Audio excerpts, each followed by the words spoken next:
Hello and welcome to SPM IS Academy. Today we will analyze important newspaper articles of 24th April 2021. Please note you can download the PDF version of today's newspaper analysis by clicking the link given in the comment section. You can download the PDF version of March 2021 magazine from our website spmisacademy.com. You can also join our WhatsApp group through the link given in the description section for more study materials. This is the list of the topics that we will be covering from today's newspaper. The first article is taken from editorial segment. It is about ways and means advances, and this topic is important from our syllabus paper 4 Indian economy point of view. तो सबसे पहले समझते हैं कि veg and means advances होते क्या हैं. तो देखिए, these are temporary loan facilities. तो शॉर्ट टर्म में टेम्पोररी तरीके से लोन देती है आरबीआई भारत सरकार को या अलग अलग स्टेट गवर्नमेंट्स को, अगर उनको ज़रूरत पड़ जाए तो. मतलब if there is a temporary mismatch between their revenue and expenditure, जितना इन्होंने एक्सपेक्ट किया था कि रेवेन्यू जनरेट कर लेंगे, अगर वो किसी कारण से नहीं हो पाया और खर्चे अगर बढ़ गए, तो वैसे हालात में इन सरकारों के पास एक ऑप्शन है वेज एंड मीन्स एडवांस का. मतलब एक तरीके से आप भी जैसे अपने दोस्त से जाके एडवांस ले लेते हैं पैसा, या फिर अपने एम्प्लॉयर से जाके एडवांस पैसा ले लेते हैं, वैसे समझ लीजिए कि एक तरह से एडवांस पैसा ला करके ये लोग आरबीआई से ले सकते हैं, सेंट्रल गवर्नमेंट या स्टेट गवर्नमेंट, अगर इनके पैसे कम पड़ गए तो. लेकिन इनको ये पैसा बाद में चुकाना होता है आरबीआई को, और ये पैसा टेम्पोररी तरीके से लिया जाता है, मतलब शॉर्ट टर्म में मिलता है. और इन सरकारों को, सेंट्रल गवर्नमेंट हो या स्टेट गवर्नमेंट हो, ये पैसा वापस से चुकाना पड़ता है to the RBI with certain amount of interest. और वो इंटरेस्ट कितना होता है ये भी आप समझ लीजिए. अगर 90 दिनों तक लोन ले रही है सेंट्रल गवर्नमेंट, तो उस पर रेपो रेट के बराबर का इंटरेस्ट लगता है. और 90 दिनों के बाद भी अगर वो इंटरेस्ट 90 दिनों के बाद जितने दिन तक वो लोन अपने पास रखती है आरबीआई के से लेकर के under ways and means advance, तो इस पे interest rate repo rate plus 1% लगता है. तो मान लीजिए 120 दिनों तक इन्होंने लोन रखा, तो 90 दिनों तक रेपो रेट के हिसाब से इंटरेस्ट लगेगा, और अगले 30 दिनों के लिए, मतलब 90 दिनों से लेकर के 120 दिनों तक इनको रेपो रेट प्लस 1% के हिसाब से इंटरेस्ट चुकाना पड़ेगा. ऐसे स्टेट गवर्नमेंट्स को भी लोन मिलता है, या समझिए एडवांस मिलता है under ways and means advance, लेकिन उसकी इंटरेस्ट रेट फिक्स नहीं होती है. That changes in on depending on the circumstances. तो केस टू केस बेसिस पे आरबीआई स्टेट गवर्नमेंट्स के लिए वो इंटरेस्ट रेट डिटरमाइन करती है. सेंट्रल गवर्नमेंट को एक एक्स्ट्रा फैसिलिटी भी है कि सेंट्रल गवर्नमेंट ओवरड्राफ्ट भी निकाल सकती है. मतलब जितना पैसा अलॉट हुआ है सेंट्रल गवर्नमेंट को, देखिए कैसा है कि सेंट्रल गवर्नमेंट हो या स्टेट गवर्नमेंट हो, ऐसा नहीं है कि जितना मर्जी आए उतना वेज एंड मीन्स एडवांस के अंतर्गत ये आरबीआई से लोन ले सकते हैं. दोनों की एक लिमिट होती है जो आरबीआई खुद ही डिटरमाइन करती है. मान लीजिए सेंट्रल गवर्नमेंट के लिए लिमिट 100 करोड़ का डिटरमाइन किया है, तो 100 करोड़ का ये लोन ले सकती है सेंट्रल गवर्नमेंट. लेकिन एक ओवरड्राफ्ट फैसिलिटी भी दे रखा है सेंट्रल गवर्नमेंट को, मतलब जितना लिमिट डिटरमाइन किया गया है 100 करोड़ का, उससे थोड़ा ज़्यादा 110 करोड़ 112 करोड़ भी लोन लिया जा सकता है. तो इस केस में जो अगर 110 करोड़ ले लेती है भारत सरकार, जबकि लिमिट थी 100 करोड़ की, तो जो एक्स्ट्रा 10 करोड़ है 110 करोड़ में, उसको कहा जाएगा ओवरड्राफ्ट फैसिलिटी. और ये ओवरड्राफ्ट फैसिलिटी भारत सरकार के लिए अवेलेबल है, लेकिन स्टेट गवर्नमेंट्स के लिए अवेलेबल नहीं है.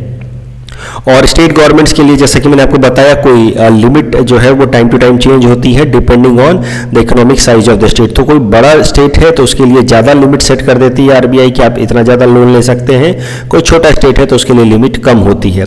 और स्टेट गवर्नमेंट्स को इन जनरल 14 कंजिक्यूटिव डेज के लिए लोन मिलता है, ओवरड्राफ्ट फैसिलिटी मिलती है, जबकि सेंट्रल गवर्नमेंट को लंबे समय तक के लिए भी ओवरड्राफ्ट फैसिलिटी या फिर लोन मिल सकता है. अब करंट न्यूज़ क्या है? तो देखिए, करंट न्यूज़ तो आप सब जानते हैं कि हमारे देश के अंदर कोविड का सेकेंड वेव फेस किया जा रहा है, और इस कारण से वापस से स्टेट गवर्नमेंट्स की रेवेन्यू और एक्सपेंडिचर में मिसमैच हो गई है. मतलब एकाएक से कमाई वापस से कम हो गई और खर्चे बढ़ गए हैं. इस मिसमैच के टाइम में अब वापस से आरबीआई ने हमारे स्टेट सरकारों को अलाउ किया है कि वो आरबीआई से टेम्पोररी लोन ले सकते हैं under ways and means advance facility. तो कोरोना के टाइम में वापस से आरबीआई ने इनको ऑप्शन दिया है. पिछले साल भी ये ऑप्शन दिया था कि आप स्टेट गवर्नमेंट्स को अगर ज़रूरत है तो वो आरबीआई से लोन ले सकते हैं for short term in order to meet their expenditures under ways and means advance. इस साल भी ये लोन सैंक्शन किया है। तो लोन सैंक्शन करने का मतलब ये नहीं कि दे ही दिया है स्टेट गवर्नमेंट्स को, स्टेट गवर्नमेंट्स को ऑप्शन दे दिया गया है कि भाई अगर आपको ज़रूरत हो तो आप ये आरबीआई से इतना लोन ले सकते हैं।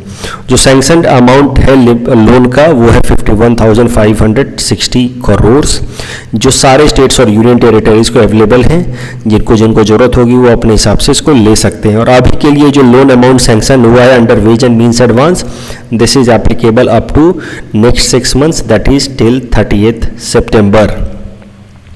Please attempt this question based on this particular topic and you can submit the answer in the comment section.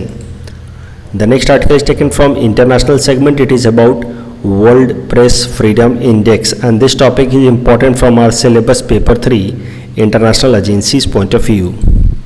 तो देखिए, वर्ल्ड प्रेस फ्रीडम इंडेक्स हर साल एक इंटरनेशनल ऑर्गेनाइजेशन जिसका नाम है रिपोर्टर्स विदाउट बॉर्डर्स या रिपोर्टर्स सैंस फ्रंटियर्स, दोनों ही नाम इस एजेंसी का, वो एजेंसी 2002 से ही World press freedom index publish करती है।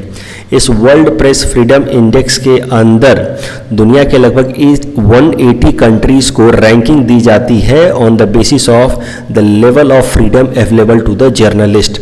अलग अलग देशों में जर्नलिस्ट को अलग अलग फ्रीडम लेवल अवेलेबल है। कई सारे देशों में आप देखते हैं कि जर्नलिस्ट प्रेसिडेंट से भी कई सारे सीधे और डिफ़िकल्ट सवाल पूछ लेते हैं। कुछ देशों में आप देखते हैं कि रिस्ट्रिक्शंस बहुत ज़्यादा होते हैं जर्नलिस्ट को। तो डिफरेंट कंट्रीज़ में कितना लेवल ऑफ फ्रीडम है जर्नलिस्ट को, उसके बेसिस पे world press freedom index publish की जाती है हर साल by this agency reporters without borders. एक बात ध्यान रखना है आपको कि this index is published on the basis of level of freedom, but that does not mean quality of journalism. ये क्वालिटी ऑफ जर्नलिज्म का इंडिकेटर नहीं है। This world press freedom index is indicator of level of freedom of journalists. और ये जो reporters without borders एक international agency है, this holds consultative status under United Nations as well as UNESCO. तो UPSC students aspirants इसको याद रखना, APSC में इतना कॉम्प्लेक्स सवाल नहीं आएगा। एपीएससी मैथमेटिक्स से पूछा जा सकता है कि वर्ल्ड प्रेस फ्रीडम इंडेक्स के अंदर स्टेट्स को कौन से ग्राउंड पे रैंकिंग दी जाती है। It is about level of freedom of journalist. अब आ जाते हैं करंट न्यूज़ पे। हाल फिलहाल में वर्ल्ड प्रेस फ्रीडम इंडेक्स इस साल की यानी कि 2021 की पब्लिश हुई है और इसके कुछ इंपॉर्टेंट पॉइंट्स देख लेते हैं। Look, India was ranked at 142 out of 180 countries in world press freedom index. तो हमारी रैंकिंग ऑलमोस्ट बहुत लोअर साइड में है। इनफैक्ट पिछले साल भी 2020 में भी हमारी रैंकिंग 142 ही थी और पिछले कुछ सालों में हमारी रैंकिंग स्टीडली खराब हो रही है। इम्प्रूव होने के बजाय हम पीछे ही जा रहे हैं। फॉर एग्जांपल 2016 में इंडिया की रैंक थी 133 out of 180 countries. Now slowly we have slipped or climbed down to 142 out of 180 countries in 2020 and then again 142 in 2021. और अगर पूरे दुनिया भर में देखा जाए तो जो टॉप रैंक कंट्रीज हैं वो है नॉर्वे, फिर फिनलैंड सेकेंड नंबर पर, तीसरे नंबर पर स्वीडन।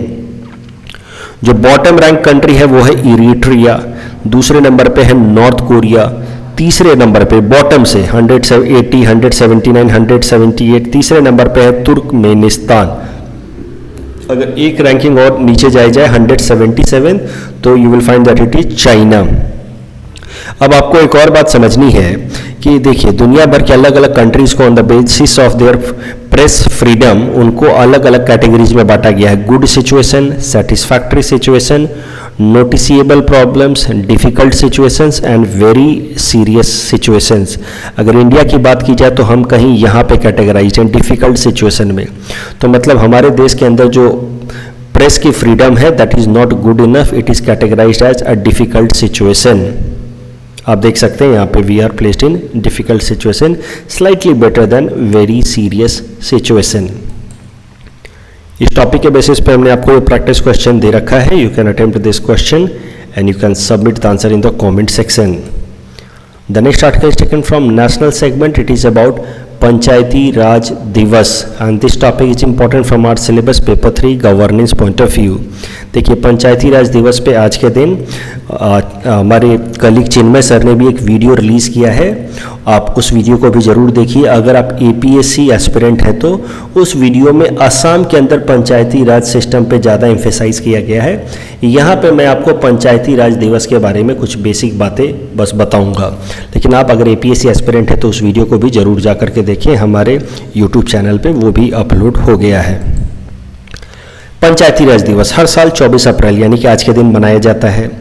और अगर पंचायती राज सिस्टम की हिस्टोरिकल बैकग्राउंड देखी जाए तो आपको पता ही होगा कि हमारे देश में एक बहुत पुराना सिस्टम है, क्योंकि जो पुराने ज़माने के राजा महाराजा लोग थे वो तो बस रूल करते थे, गवर्नेंस तो वो करते नहीं थे।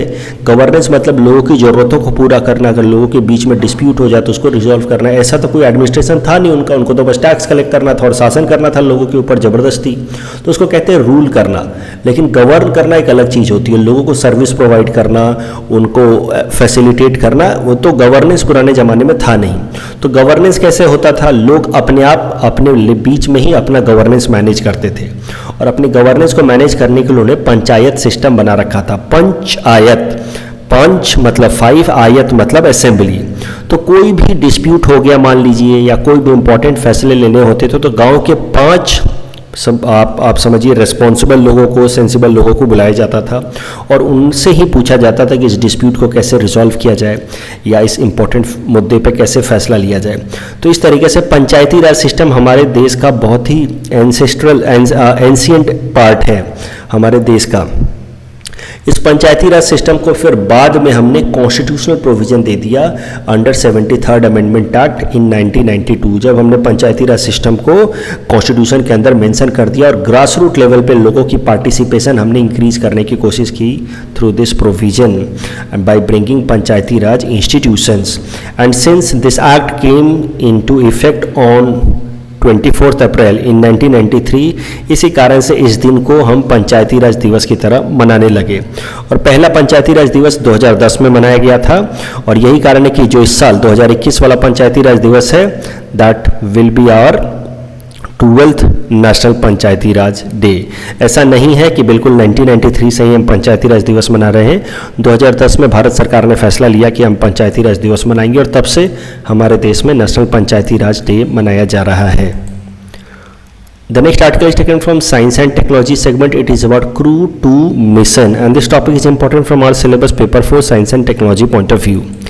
इस आर्टिकल को समझने के लिए एक बार ब्रीफली समझ लेते हैं इंटरनेशनल स्पेस स्टेशन क्या चीज़ होती है। देखिए, international space station is a habitable satellite that is in low earth orbit about at height of 400 kilometre. तो लो अर्थ ऑर्बिट मतलब लगभग 400 किलोमीटर की ऊंचाई पे, हमारे अर्थ सरफेस से लगभग 400 किलोमीटर की ऊंचाई पे एक हैबिटेबल सैटेलाइट, मतलब ऐसा सैटेलाइट जिसके अंदर इंसान रह सकते हैं, इसको कहा जाता है इंटरनेशनल स्पेस स्टेशन। ये हमारे अर्थ के अराउंड लगभग 400 किलोमीटर की हाइट पे घूमता रहता है, और इसके अंदर हर वक्त हमारे कुछ एस्ट्रोनॉट्स रहते हैं जो स्पेस को स्टडी करते रहते हैं, अर्थ को स्टडी करते रहते हैं। और ये जो इंटरनेशनल स्पेस स्टेशन है, इसको दुनिया की 5 एजेंसीज ने मिलकर के बनाया है। यूएस की नासा ने, रसिया की रॉसकॉस्मोस ने, जापान की जैक्सा ने, यूरोप की यूरोपियन स्पेस एजेंसी ने, और कनाडा की कैनेडियन स्पेस एजेंसी ने। हर वक्त इस इंटरनेशनल स्पेस स्टेशन के अंदर कम से कम 6 से 7 एस्ट्रोनॉट्स रहते हैं जो यूनिवर्स की स्टडी करते रहते हैं।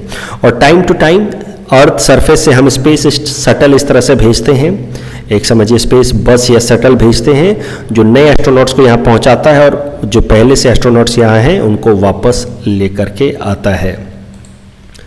अब समझते हैं एक इम्पॉर्टेंट मिशन के बारे में जिसका नाम है डेमो 2 मिशन। ये डेमो 2 मिशन पिछले साल मई 2020 में भेजा गया था।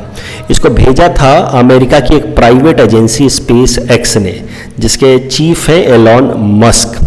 ये डेमो 2 मिशन के अंदर 2 astronauts Robert Behnken and Douglas Hurley को भेजा गया था इंटरनेशनल स्पेस स्टेशन में थ्रू अ स्पेस शटल।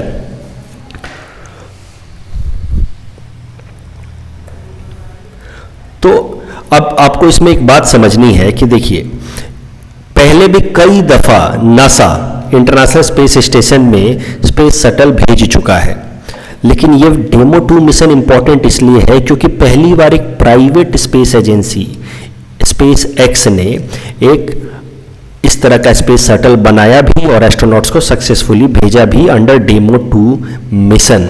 ये डेमो 2 मिशन पिछले साल मई में ही कंप्लीट हो गया था और ये सक्सेसफुल रहा था। तो एक प्राइवेट स्पेस एजेंसी ने यहाँ पे एक स्पेस शटल बनाया और उसको इंटरनेशनल स्पेस स्टेशन में भेजा। अपने अंदर इस स्पेस शटल के अंदर दो एस्ट्रोनॉट्स रॉबर्ट्स बेनकेन और डगलस हर्टले को उसमें इस्टेब्लिश करके या बिठा करके, and demo 2 mission was successful.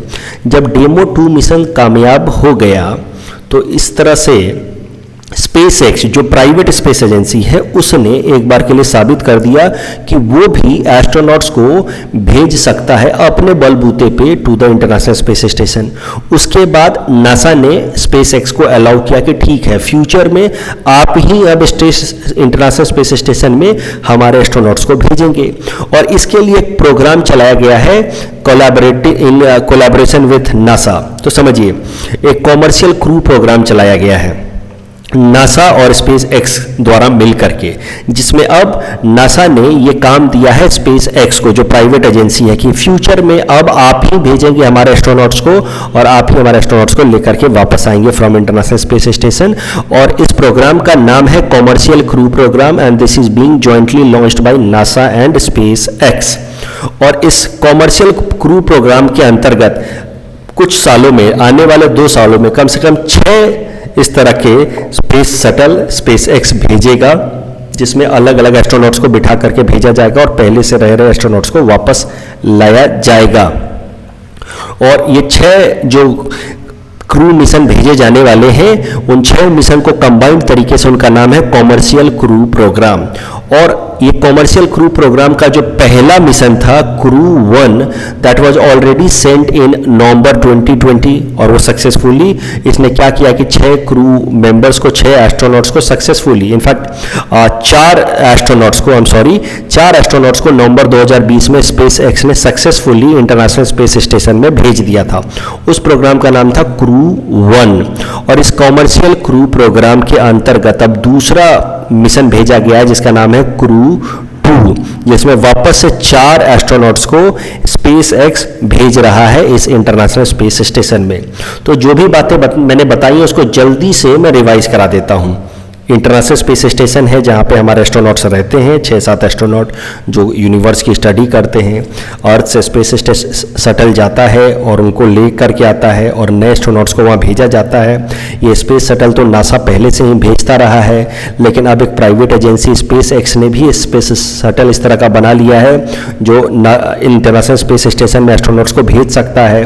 और इसी कारण से नासा ने इस स्पेस एक्स प्राइवेट एजेंसी के साथ एक अग्रीमेंट साइन कर लिया है, जिसमें फ्यूचर में उनको काम दिया गया है कि अब वो एस्ट्रोनॉट्स को भेजेंगे इंटरनेशनल स्पेस स्टेशन में। इस एग्रीमेंट का नाम दिया गया है क्रू कॉमर्शियल प्रोग्राम। और इस क्रू कॉमर्शियल प्रोग्राम के अंतर्गत आने वाले 2 सालों में कम से कम 6 बार एस्ट्रोनॉट्स को स्पेस एक्स भेजेगा इंटरनेशनल स्पेस स्टेशन में। उनमें से पहला जो मिशन था, इन 6 में से पहला मिशन क्रू 1 ऑलरेडी नवंबर 2020 में भेजा जा चुका है, जिसमें 4 एस्ट्रोनॉट्स भेजे गए थे इंटरनेशनल स्पेस स्टेशन में। करंट न्यूज ये है कि क्रू 2 मिशन भी अब लॉन्च किया जा रहा है, जिसमें स्पेस एक्स 4 एस्ट्रोनॉट्स को स्पेस में इंटरनेशनल स्पेस स्टेशन में भेज रहा है। ये न्यूज इंपॉर्टेंट इसलिए है क्योंकि देखिए, पहले 135 मिशन इस तरह के कम से कम नासा भेज चुका है इंटरनेशनल स्पेस स्टेशन में। तो इसमें नया क्या है, ये इस बार इतनी बातें क्यों हो रही है इसके बारे में? क्योंकि ये पहली बार ऐसा हो रहा है कि कोई private space agency space mission भेज रही है इंटरनेशनल स्पेस स्टेशन तक।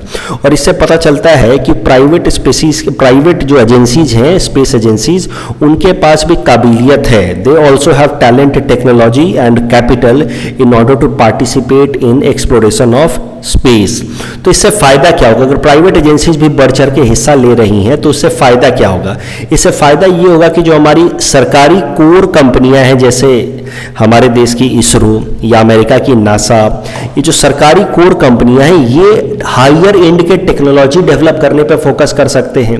जबकि जो टेक्नोलॉजी ऑलरेडी डेवलप हो गई है, जिसको बस इंप्लीमेंट करना है, उस टेक्नोलॉजी का काम प्राइवेट स्पेस एजेंसीज को दिया जा सकता है। फॉर एग्जाम्पल, अब स्पेस शटल की टेक्नोलॉजी तो ऑलरेडी नासा डेवलप कर चुका है, 135 बार भेज चुका है वो एस्ट्रोनॉट्स को स्पेस शटल के थ्रू।